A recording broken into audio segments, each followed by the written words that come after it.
Hvala potpredsjedniče Hrvatskog sabora, uvažena državna tajnice sa suradnicima, kolegice i kolege. Ovaj zakon bi mogao nazvati ograničeno vrlo ambiciozan. Naime, čitajući ovaj zakon ne postoji jasni razlozi, barem ja nisam našao jasne razloge zašto bi ovaj zakon onako na prvu rekao pa ovaj zakon ću podržati. Ali isto tako ne postoje jasni razlozi zašto bih rekao ovaj zakon neću podržati. Naime, postoje stvari, oko toga ćemo se složiti, postoje zapravo pojmovi koje je teško opisati riječima, poput ljubavi, tuge, pa evo ako hoćemo u ovom zakonu pijeteta. U rječniku nalazimo objašnjenje da je to duboko poštovanje. Dakle, to spada u domenu osjećaja, onoga što čovjek osjeća, što proživljava i teško je to definirati, teško je opisati riječima. I u tom smislu smatram da nije ni intencija ovog zakona da on propiše ljudima osjećaje, jer ljudi su i ovako osjećali tugu, ljubav, pijetet i nije to intencija zakona. Zakon je ovdje išao propisati, po mom dubokom uvjerenju, koja su to mjesta, koji su načini, koji su protokoli, na koji način se treba obilježiti žrtvu Vukovara, simbol Vukovara i ne samo Vukovara. Ovaj se zakon uzeo malo širi okvir da proširi. Čini mi se da je zato i stavljeno, ovdje je bilo pitanja zbog čega se ubacio naziv domovinski pijetet, da proširi na sve branitelje, dakle na čitavu RH. U tom smislu ja to i pozdravljam. Što se tiče motiva ovog zakona, on je u članku 1. stavku 2. definiran.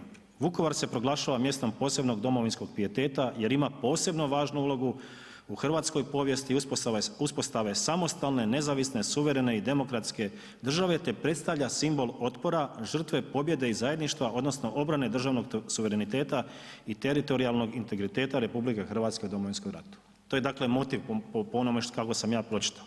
Što je cilj ovog zakona? Ovim se zakonom Vukovar proglašava mjestom posebnog domovinskog pijeteta, kao što smo ranije što sam rekao, dakle stavlja mu se jedno šire značenje, definira njegovo značenje i status s ciljem očuvanja trajne uspomene i sjećanja na žrtvu Vukovara u Domovinskom ratu i izgradnje mira te potiče njegov društveni razvoj s naglaskom na demografski, gospodarski, kulturni i odgojno-obrazovni razvoj. Zbog toga sam na početku rekao da je ograničeno vrlo ambiciozan. Dakle, još jednom pročitajte ove riječi, te potiče njegov društveni razvoj s naglaskom na demografski, gospodarski, kulturni i odgojno-obrazovni razvoj. Sve što piše u ovom zakonu, ja nemam niti jednu primjedbu, ali ovako ambiciozan zakon, ovako ambiciozni ciljevi se ne daju iščitati iz ovog zakona. To ne znači da ovaj zakon ne treba podržati. Ja sam rekao na početku, ja sad ne vidim razloga zašto ga ne bi podržao, a s druge strane, u onome ključnom pitanju, što će on polučiti, to ne znam. Koliko će on zapravo donesti benefita, da se tako izrazim, ako možemo govoriti o zakonu o pijetetu, benefita u smislu vraćanja mira u Vukovar, vraćanja života, vraćanja svega onoga zbog čega su na kraju krajeva i branitelji Vukovara dali svoje živote. Jer neko je ovdje dobro rekao, oni su se borili za mir, borili su se za ono što pripada i nama kao civilizacijskim dosezima našeg naroda. Branili su svoje ognjišta, svoje mjesta stanovanja i u tom smislu nije to problematično. Ali dozvolite mi sad, i to sam u replici rekao, dozvolite da konkretno jedan prijedlog koji ćemo amandmanom uvrstiti. Dakle, u članku 21. gdje se definira imenovanje i ustroj vijeća, tu bi itekako bilo dobro da se osim predloženih članova vijeća da se u vijeće predloži i predstavnici Hrvatske zajednice županija, Hrvatske udruge općina i udruge gradova. Zbog čega je to? Pa upravo zbog ovih širih ciljeva koje ovaj zakon pred sobom postavio.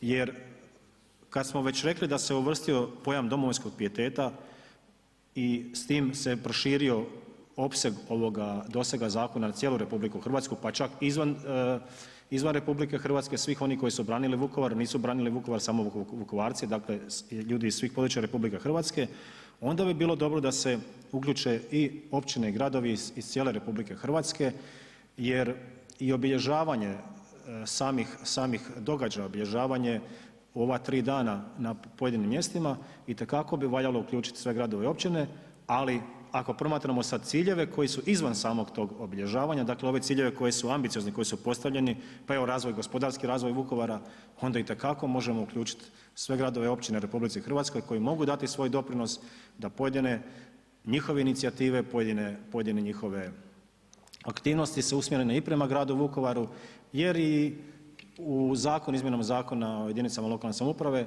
je uvršteno da i jedna ili više jedinica lokalne samouprave može npr. imati zajedničku razvojnu agenciju, zajednička tijela koja brinu o razvoju.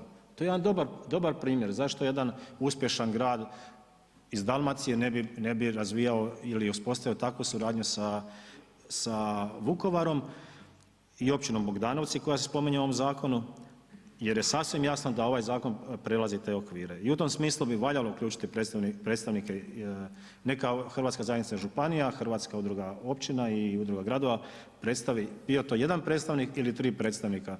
Mi ćemo, kolega Orepić i ja ćemo amandman dati, pa ćemo onda, evo predlažemo Vladi da ona odluči o tome hoće li to biti jedan ili više predstavnika. Mislim da ovaj amandman neće ovome zakonu naškoditi, dapače da će pomoći ostvarivanju ciljeva, a to je na kraju krajeva i u članku 26. gdje se govori o sredstvima i piše posve jasno da sredstva za provedbu ovog zakona osiguravaju se u državnom proračunu RH na poziciji ministarstva te proračunu jedinica lokalne i područne regionalne samouprave. Prema ovom članku meni se ne čini da se to odnosi samo na općinu Bogdanovci i grad Vukovar, već da to mogu i druge jedinice lokalne samouprave, a u članku 23. posve jasno, evo stavak 3. Vijeće može predložiti Vladi gospodarske, demografske, kulturne, odgojno, obrazovne, znanstvene i druge mjere usmjerene na razvoj područja iz članka 5. ovog zakona. Dakle, i stavak 5. Vijeće razmatra nacrte prijedloga zakona te drugih propisa i akata, odnosno razmatra sadržaje, programe, procese i aktivnosti koje se primjenom odnose na područje iz članka 5. ovog zakona. Dakle, kad govorimo o zakonima, onda zakonima s područja jedinica lokalne samouprave je posve jasno da zakon koji se odnosi na općinu Mikleuš se isto tako će se odnositi na općinu Bogdanovci. U tom smislu bi valjalo, kažem još jedanput, uključiti, ne vidim razloga da se to, uvažena državna tajnice, takav amandman odbije. Nastavit će kolega Orepić. Hvala.